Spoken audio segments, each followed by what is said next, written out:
Maybe, Kevin, you can redeem yourself later tonight after that.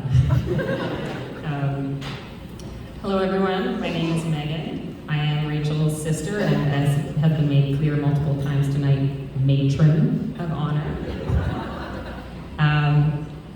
Being Rachel's older sister, I have known her whole life. Growing up together, we have shared parents, a sibling, a room, and some sisterly quirks. These Fritzlerisms include cute things like snorting when we laugh, losing our phones, important pieces of government ID, and talking in what some have referred to as a Govan accent when together. All three will likely happen tonight. Then there are, of course, the quirks that make Rachel unique. I like to call these Rachelisms. What is a Rachelism? There are a lot of them, but let me give you just a few examples. You're going to want to hold on to that compliment I gave you earlier. It's going to be a while. Rachelism number 1. Rachel is messy.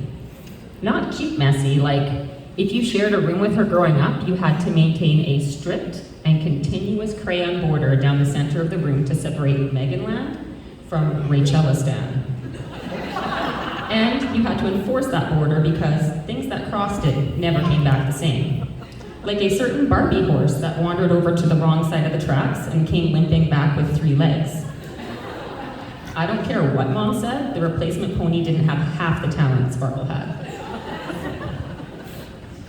As she got older, her messy ways spread to her vehicle.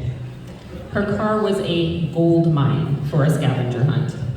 Need a curling broom in July? She'll make you ride shotgun with one over your shoulder all summer long, just in case. But a window scraper in the dead of winter? Nope, just use that old Chumbawamba CD and protect your hand with this molding lunch kit. On the other hand, Rachel takes much better care of herself and her surroundings. This brings me to Rachelism number 2. Self-care is an extreme sport.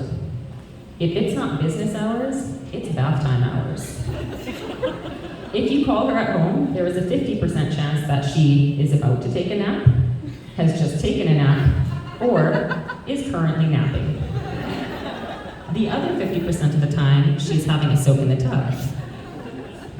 Just last week, I thought she had hung up on me, but it turns out she was just taking an extra long sip of her tea.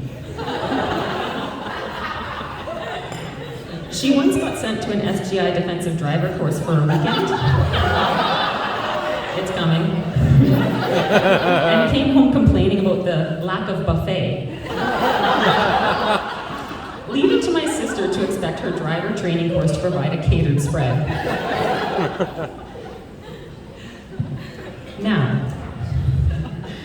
why was Rachel in a defensive driving course? I'll tell you why. Rachelism number 3, the Rachelist of the Rachelisms.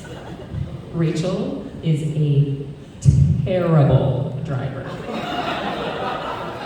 She took her first victim at the tender age of 8.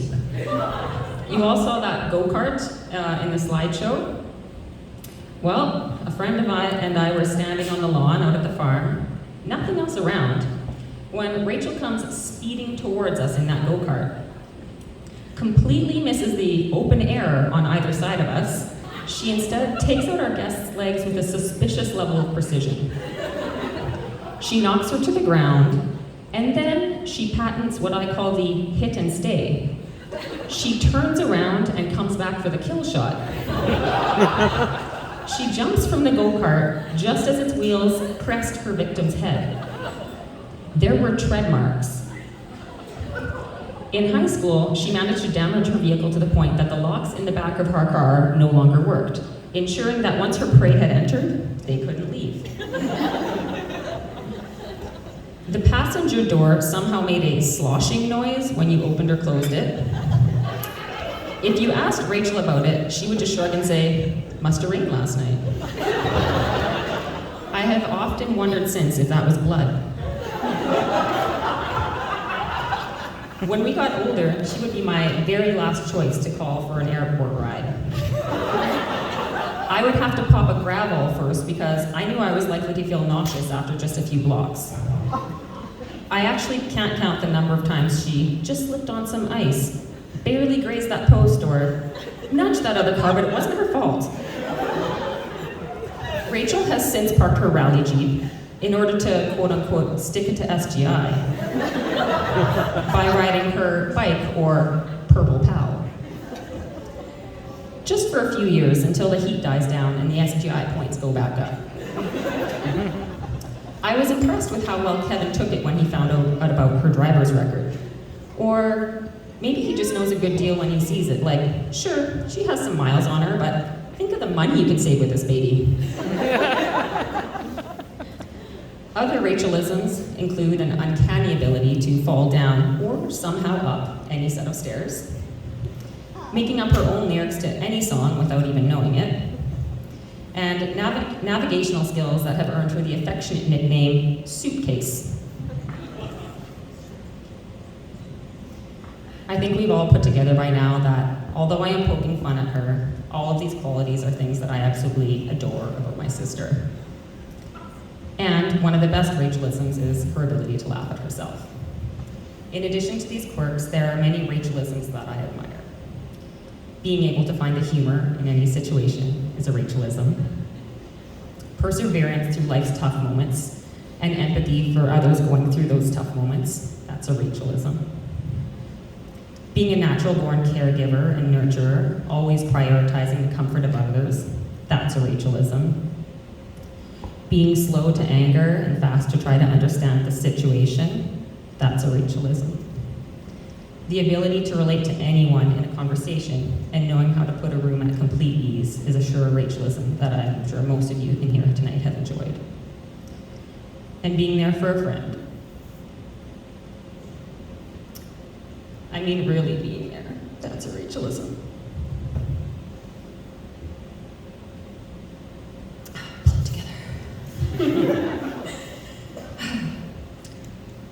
I've often seen the quick flash of disappointment in a little old lady's eyes when I go back home to go in for a visit, and they realize they aren't visiting with Rachel. Yep, sorry, it's the other one. I can't blame them. I can honestly say if you have a problem with Rachel, it's you. Although I'm the older one, I have always looked up to my little sister. Because of her genuine personality, I have often felt a little protective of her, wanting to shield her from people who might take advantage of her altruistic nature or dim her shine. With Kevin, I know my little sister has found a person who appreciates all of her Rachelisms, just like I do. I was there the day Kevin discovered Rachel's STI file. And he handled it with admirable tact. I got out the popcorn, but the first time she inevitably rearranged something in his garage with her car, he just calmly hung up a tennis ball. She fell down the stairs, he installed safety runners. Kevin is courteous, responsible, has a great relationship with his family, and he gives me treats every time I visit. When he proposed to Rachel with a YouTube video of himself singing and playing guitar to her, I thought, okay, like, we get it. With Kevin in her life, I don't need to worry about anyone dimming Rachel's shine. He brightens her. I have never seen my sister as happy and content as she has been since she met him. Somehow all of her wonderful qualities are just more now. I couldn't be more proud of her as a person, and I can see her relationship as an important part of who she is. What I'm saying is that, Kevin, you are now one of these qualities that are part of what make Rachel so great.